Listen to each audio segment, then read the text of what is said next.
ఫిబ్రవరి 2వ తారీఖు జరగబోయే బీసీ రాజకీయ యుద్ధభేరి సభను విజయవంతం చేయడానికి సన్నాహక సభకు విచ్చేసిన యాదవులందరికీ పేరు పేరున్న కృతజ్ఞతలు తెలియజేస్తూ ఎందుకు ఈ సభలో సక్సెస్ చేసుకోవాలి, ఎందుకు పోవాలని చాలామందికి ప్రశ్నలు ఉన్నాయి. ఎందుకంటే కుల సంఘం అంటే అందరు తరలిస్తారు, బీసీ అంటే రామ్.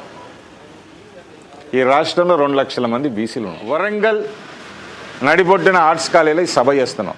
నాకు తెలిసి అయితే స్వతంత్రం వచ్చిన కానీ 1,00,000 మందితో బీసీ సభలు అయితే ఎప్పుడు పెట్టుకోవాలి, ఎప్పుడు ఆలోచించాలి. ఆ ఆలోచన మనకు రాలే. అన్ని కులాలలో ఈ బాధ ఉన్నది.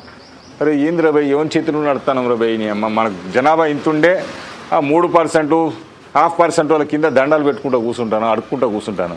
ఈ అడుక్కునే దానికి ఫుల్ స్టాప్ పెట్టాలి. ఏ మంత్రి దగ్గరనో ఏ పార్టీ నాకు 10 రూపాయలు ఇస్తే నేను వాళ్ళ ఖర్చు పెట్టి చేయడం లేదు. నా జేబులోకి వెళ్ళి 10 రూపాయలు సంపాదిస్తే 2 రూపాయలు కులాన్ని ఖర్చు పెట్టి తిరిగి నా స్వతంత్రంగా నేను తిరుగుతానని చెప్పి నేను సభముఖంగా తెలియజేస్తాను.